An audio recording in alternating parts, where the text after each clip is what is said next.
H D Revanna ಅವರ ನಿರೀಕ್ಷಣಾ ಜಾಮೀನು ಭವಿಷ್ಯ ಏನಾಗುತ್ತೆ ಅನ್ನೋ ಕುತೂಹಲ ಹೆಚ್ಚಾಗ್ತಾ ಇರೋ ಬೆನ್ನಲ್ಲೇ ಸಂತ್ರಸ್ತೆಯ ರಕ್ಷಣೆ ಆಗಿರೋದು ಕೂಡ ಇಡೀ ಪ್ರಕರಣಕ್ಕೆ ಮೇಜರ್ ಟ್ವಿಸ್ಟ್ ಕೊಡುತ್ತಾ ಅನ್ನೋ ಕುತೂಹಲ.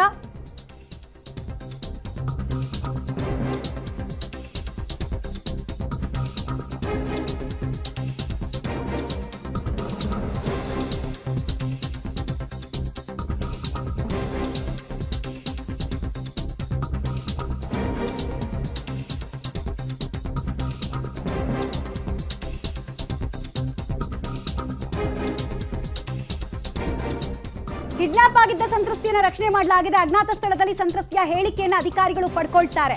ಹಲ್ಲೆಗೆ ಒಳಗಾಗಿದ್ದ ಸ್ಥಿತಿಯಲ್ಲಿ ಸಂತ್ರಸ್ತೆ ಪತ್ತೆಯಾಗಿರೋದ್ರಿಂದ ಮೊದಲ ಆದ್ಯತೆ ತನಿಖಾಧಿಕಾರಿಗಳಿದ್ದು ಆಕೆಗೆ ಪ್ರಾಥಮಿಕ ಚಿಕಿತ್ಸೆ ಕೊಡಿಸೋದು. ಸೊ ಅದರಂತೆ ನಡ್ಕೊಳ್ತಾ ಇದ್ದಾರೆ. ಪ್ರಾಥಮಿಕ ಚಿಕಿತ್ಸೆಯ ನಂತರ ಆಕೆಯನ್ನ ವಿಚಾರಣೆಗೆ ಒಳಪಡಿಸಲಾಗುತ್ತೆ. ಸದ್ಯದ ಬೆಳವಣಿಗೆ ಇಡೀ ಪ್ರಕರಣದಲ್ಲಿ ಕೋರ್ಟ್ನ ಅಬ್ಸರ್ವೇಷನ್ಗೆ ವಿಚಾರವನ್ನು ತರೋ ಪ್ರಯತ್ನ ಆಗಿದೆ. ಡೀಟೇಲ್ಸ್ ಕೊಡ್ತಾರೆ ಉಮೇಶ್. ಈಗ ಸಂತ್ರಸ್ತ ಮಹಿಳೆಯ ರಕ್ಷಣೆ ಜೊತೆಗೆ ಆಕೆಗೆ ಚಿಕಿತ್ಸೆ ಕೊಡುವಂತಹ ಅಗತ್ಯತೆ ಹಾಗೂ ಇಡೀ ಪ್ರಕರಣದಲ್ಲಿ ಆಕೆಯ ಸ್ಟೇಟ್ಮೆಂಟ್ನ ವಿಚಾರದಲ್ಲಿ ಏನೇನು ವಿಚಾರಗಳನ್ನ ಈಗ ಆಲ್ರೆಡಿ ಕೋರ್ಟ್ನ ಗಮನಕ್ಕೆ ತರಲಾಗಿದೆ.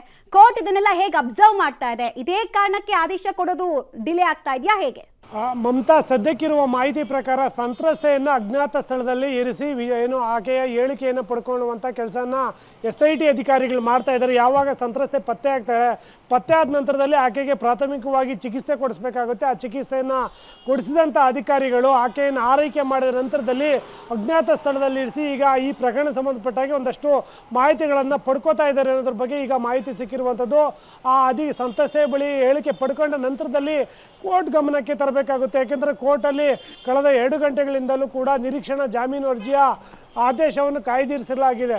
ಅದು ಇಲ್ಲಿವರೆಗೂ ಕೂಡ ಎಲ್ಲೂ ಕೂಡ ಆದೇಶ ನೀಡಿಲ್ಲ. ಹಾಗಾಗಿ SIT ಅಧಿಕಾರಿಗಳು ಈಗೇನು ಸಂತ್ರಸ್ತೆಯನ್ನು ಅಜ್ಞಾತ ಸ್ಥಳದಲ್ಲಿ ವಿಚಾರಣೆ ಮಾಡ್ತಾ ಇದ್ದಾರೆ ಅಥವಾ ಆಕೆ ಸ್ಟೇಟ್ಮೆಂಟ್ ಪಡ್ಕೋತಾ ಇದ್ದಾರೆ, ಆ ಸ್ಟೇಟ್ಮೆಂಟ್ ಹೇಳಿಕೆ ಏನಿದೆ ಪ್ರಾಥಮಿಕ ತನಿಖೆಯಲ್ಲಿ ಆಕೆ ಏನು ಹೇಳಿದೋ ಅನ್ನೋ ಆಧಾರದ ಮೇಲೆ ಆ ಮಾಹಿತಿಯನ್ನು ನ್ಯಾಯಾಧೀಶರ ಗಮನಕ್ಕೆ ತರಬೇಕಾಗುತ್ತೆ. ನ್ಯಾಯಾಧೀಶರ ಗಮನಕ್ಕೆ ತಂದ ನಂತರದವಷ್ಟೇ ನಿರೀಕ್ಷಣಾ ಜಾಮೀನು ಆದೇಶ ಏನಿದೆ, ಜಾಮೀನು ಕೊಡ್ಬೋದಾ ಅಥವಾ ಕೊಡಬಾರ್ದಾ ಅನ್ನೋದನ್ನು ನ್ಯಾಯಾಧೀಶರು ನಿರ್ಧಾರ ಮಾಡ್ತಾರೆ. ಒಂದು ವೇಳೆಯಲ್ಲಿ ಆ ಸಂತ್ರಸ್ತೆಯ ಏನು ಹೇಳಿಕೆ ಲೇಟ್ ಆಗೋದ್ರೆ ಅಥವಾ ಸೂಕ್ತ ಮಾಹಿತಿ ಸಿಗದೆ ಹೋದರೆ ಅದನ್ನು ಸೋಮವಾರಕ್ಕೆ ಮುಂದೂಡುವಂಥ ಸಾಧ್ಯತೆ ಕೂಡ ಇರುವಂಥದ್ದು. SITಗೆ ಕರ್ಕೊಬರ್ತಾರೆ ಅನ್ನೋ ಬಗ್ಗೆ ಮಾಹಿತಿ ಏನಿತ್ತು, ಈ ಸದ್ಯದ ಮಾಹಿತಿ ಪ್ರಕಾರ ಆಕೆಯನ್ನು ಬೆಂಗಳೂರಿನ CIDಗೆ ಕರ್ಕೊಬರೋದಿಲ್ಲ, ಬದಲಾಗಿ ಮೈಸೂರು ಭಾಗದ ಅಜ್ಞಾತ ಸ್ಥಳದಲ್ಲಿ ಒಂದು ಕಡೆ ಇರಿಸಿ ಈಗಾಗಲೇ ಆಕೆಗೆ ಏನು ಬೇಕು ಅಂದರೆ ಪ್ರಾಥಮಿಕ ಚಿಕಿತ್ಸೆ ಆಗಿರ್ಬೋದು, ಆಕೆಯಿಂದ ಪಡಿಬೇಕಾದಂಥ ಮಾಹಿತಿಯನ್ನು ಈಗ ಅಧಿಕಾರಿಗಳು ಪಡ್ಕೋತಾ ಇದ್ದಾರೆ.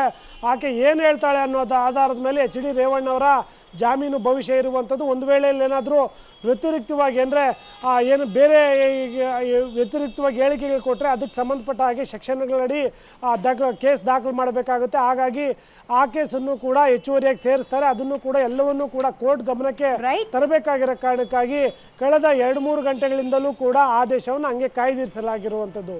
ಮಮತಾ, ಧನ್ಯವಾದ ತಮ್ಮೆಲ್ಲ ಮಾಹಿತಿಗಾಗಿ.